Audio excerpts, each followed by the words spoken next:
लगातार विभाजन में किस तरह के क्वेश्चंस आते हैं और क्या कॉन्सेप्ट है। ठीक है भाई, यहाँ पे एक सवाल जैसे लिखा हुआ, जब एक संख्या को 4 और 5 से लगातार भाग किया जाता है तो शेषफल क्रमशः 1 और 4 आता है। आपको अभी मैंने बताया था कि लगातार विभाजन और नॉर्मल विभाजन में अंतर क्या है। जैसे कहेंगे 78 को 4 और 5 से भाग किया जाए तो शेषफल क्या होगा, तो 78 का भाग 4 में करेंगे एक बार, 4 से कर लेंगे एक बार, किससे करेंगे, 5 से करेंगे। लेकिन जब लगातार विभाजन आएगा तो 4 का भाग तो 78 में करेंगे, लेकिन 5 का भाग किस में करेंगे, पहली संख्या से प्राप्त भागफल में किया जाएगा। एक तरीका क्या है, अगर हम शॉर्टकट की बात करें किस तरह के क्वेश्चंस का एक तरीका क्या है, तो आप ऑप्शंस इन सवालों को कर सकते हैं। जैसे पहला ऑप्शन क्या लिखा हुआ, 36 लिखा हुआ, 36 का भाग तो किस में करेंगे, 4 में करेंगे। कितना आ जाएगा भैया, 4 9 36 आ गया, शेष आपका 0 आ गया। लेकिन यहाँ सवाल में क्या करें, 4 और 5 से भाग देने पे शेषफल क्रमशः 1 और 4 आना चाहिए, तो 1 नहीं आया तो पहला ऑप्शन तो गलत हो गया। अगर मैं दूसरे ऑप्शन की बात करें, दूसरा ऑप्शन क्या है, 37। ठीक है, अगर दूसरा ऑप्शन 37 लेके चलेंगे तो पहली संख्या का भाग तो उस संख्या में करेंगे, तो 4 9 36 हो जाएगा। ठीक है भैया, एक शेषफल आना चाहिए, 1 आ रहा। अब दूसरी संख्या का भाग, दूसरी संख्या 5 है, 5 का भाग किस में करेंगे, 37 में नहीं भाई, 5 का भाग 37 में नहीं करेंगे। 5 का भाग पहली संख्या से प्राप्त भागफल में किया जाएगा, तो 5 का भाग 9 में करेंगे, तो एक बार जाएगा, 5 × 9 5, तो आपका शेषफल कितना आना चाहिए, 4। अब यहाँ पे सवाल में भी क्या कह रहा था, 4 से भाग करें तो 1 आना चाहिए, 5 से भाग करो तो कितना आना चाहिए, 4। इसका मतलब 37 हमारा सही ऑप्शन है, क्योंकि यहाँ पे दोनों शेषफल क्या रहे। मेथड या शॉर्टकट का दूसरा तरीका, एक तरीका तो ऑप्शन वाला तरीका हो गया, एक दूसरा तरीका है, अगर मैं दूसरे तरीके की बात करूं तो क्या करते हैं, एक तरफ क्या लिखते हैं भैया, संख्या लिखते हैं। सेकेंड मेथड की बात करें तो एक तो ऑप्शन वाला हो गया, दूसरा क्या लिखेंगे भैया, दूसरे तरीके में एक तरफ संख्या लिखेंगे, दूसरी तरफ शेषफल। तो संख्याएं कौन कौन सी, 4 और 5 है, और शेषफल कौन कौन से हैं भैया आपके पास, 1 और 4। ऐसे सवालों के शॉर्टकट तरीके का मतलब कुछ चीज़ें आपको डायरेक्ट करनी है। यहाँ पे अगर यहाँ पे 2 संख्याएं होंगी या 3 संख्या होंगी तो शुरुआत सबसे लास्ट में करेंगे, सबसे पहले हम इधर से इधर जाएंगे तो इन दोनों को प्लस करेंगे। अगर आप इन दोनों को प्लस करोगे तो कितना आएगा, 9। फिर हम लोग इधर से इधर आएंगे तो इन दोनों को क्या करेंगे, गुणा करेंगे, तो गुणा करोगे तो कितना आ जाएगा, 4 में गुणा करेंगे 36। फिर से आपको इधर से इधर आना है तो +1 करेंगे, तो आपका आंसर कितना आ जाएगा, 37। यही सही जवाब है आपका। लेकिन इस शॉर्टकट को समझने के लिए आप जब किसी बुक में देखोगे लगातार विभाजन के क्वेश्चन रहेंगे, वहाँ पे आपको ऐसा लिखा रहेगा, दूसरी संख्या प्लस दूसरा शेषफल इनटू में क्या हो जाएगी, पहली संख्या प्लस, ठीक है, पहला शेषफल। तो उसको समझने के लिए इस नोटेशन से आप समझ सकते हैं। शुरुआत कहाँ से करेंगे, सबसे नीचे से करेंगे, इधर से इधर जाएंगे तो प्लस करेंगे, फिर तिरछा आएंगे तो गुणा करेंगे, फिर इधर से इधर जाएंगे तो प्लस करेंगे। एक और सवाल देखते हैं, कुछ चीज़ें और आपको समझ में। एक सवाल और देखते हैं हम लोग, लगातार विभाजन का क्या मतलब है। लगातार विभाजन का मतलब है पहली संख्या का भाग उस दी गई संख्या में करेंगे और दूसरी संख्या का भाग पहली संख्या से प्राप्त भागफल में किया जाएगा। अगर हमारे पास 2 से ज़्यादा संख्याएं रहेंगी तो तीसरी संख्या का भाग दूसरी संख्या से प्राप्त भागफल में करेंगे।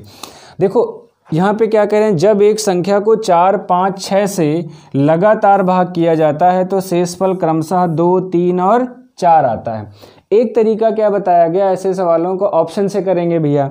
ऑप्शन क्या है, पहला ऑप्शन हमारा 214। इसका मतलब 4 का भाग किस में करेंगे भैया, 214 में करेंगे, तो शेषफल कितना आना चाहिए, 2।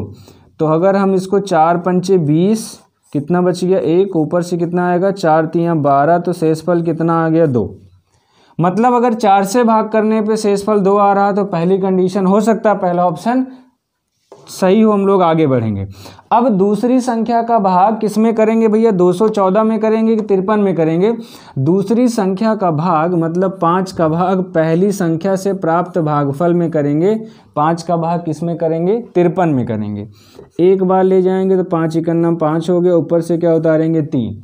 अब क्या करेंगे, जो यहाँ पे कुछ लोग गलती करेंगे, इस सवाल को यहीं पर रोक देंगे। जबकि ये विभाजन की प्रक्रिया अधूरी है, ऊपर से उतारी गई संख्या शेषफल नहीं होती है।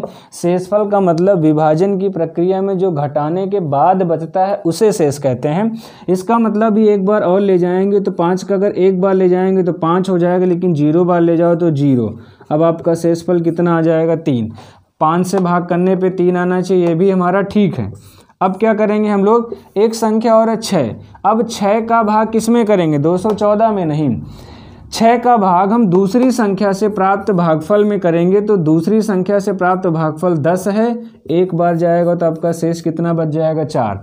इसका मतलब 4, 5, 6 से लगातार भाग देने पे शेषफल कितना आना चाहिए, 2, 3, 4। सवाल में कह रहा है कि 2, 3, 4 आता है, यहाँ पे 2, 3, 4 आ रहा, तो इसका मतलब पहला ऑप्शन ठीक है। आपको बाकी के ऑप्शन चेक करने की ज़रूरत नहीं है। यहाँ पे एक तरीका तो ऑप्शन का तरीका, दूसरा तरीका शॉर्टकट तरीका है। अगर मान लो इसी सवाल में कह देता, इसी सवाल में अगर संख्या पूछा है तब तो ठीक है। अगर पूछ लेता कि यदि इसी संख्या को, जहाँ पे लिखा है संख्या ज्ञात कीजिए, यहाँ पे लिख के आ जाता है यदि इसी संख्या को 80 से भाग किया जाता तो शेषफल कितना आता। अगर शेषफल में फिर से आपको संख्या से भाग करने पूछ लेगा तो फिर आपको शॉर्टकट से जाना पड़ेगा, फिर ऑप्शन नहीं लग पाएगा वहाँ पे। तो उसके लिए हम लोग देखते हैं भाई क्या तरीका है।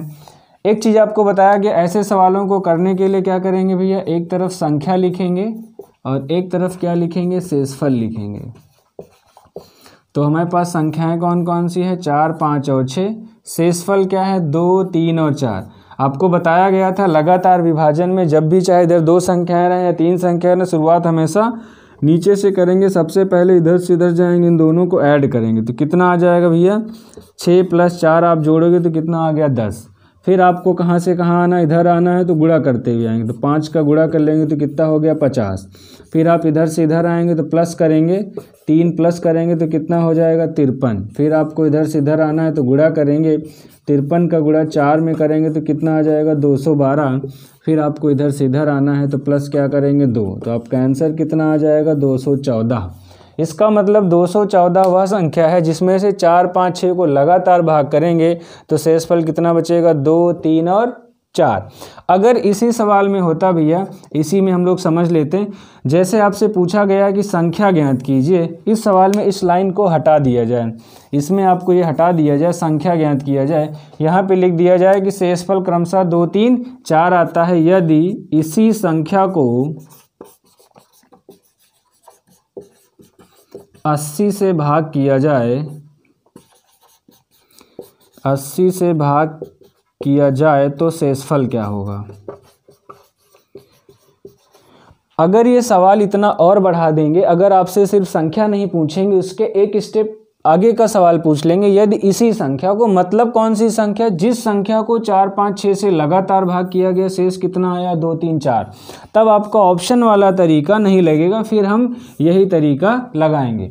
एक तरफ संख्या लिखेंगे, एक तरफ शेषफल लिखेंगे। सबसे पहले तो वह संख्या पता कर लेंगे जो लगातार भाग देने पे शेषफल कितना आता है, 2, 3, 4। तो हमको संख्या निकल के आगे भैया 214।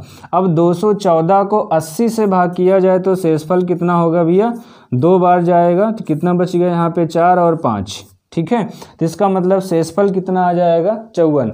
आपको यहाँ पे सिर्फ 2 तरह के सवाल मिलेंगे। एक तो पहला सवाल मिलेगा संख्या ज्ञात कीजिए, अगर सिर्फ संख्या पूछा जाता है तो हम ऑप्शन से सेटिस्फाई करा लेंगे, जो ऑप्शन सही हो जाएगा वो हमारा आंसर। ठीक है, दूसरा क्या पूछा जाएगा, यदि इसी संख्या को 80 से भाग किया जाए, किसी संख्या से भाग किया जाएगा, तो ये तरीका लगाएंगे। एक तरफ संख्या लिखेंगे, एक तरफ शेषफल लिखेंगे। सबसे पहले शुरुआत नीचे से करेंगे, इधर से इधर जाएंगे तो प्लस करेंगे, फिर तिरछा आना है गुणा करेंगे, फिर प्लस करेंगे इधर से इधर, फिर तिरछा गए तो गुणा करेंगे, फिर इधर से इधर आएंगे प्लस करेंगे, तो संख्या पता चल गई। लास्ट में जिस संख्या से भाग करना है उससे भाग करके हम शेषफल पता कर लेंगे। थैंक्स।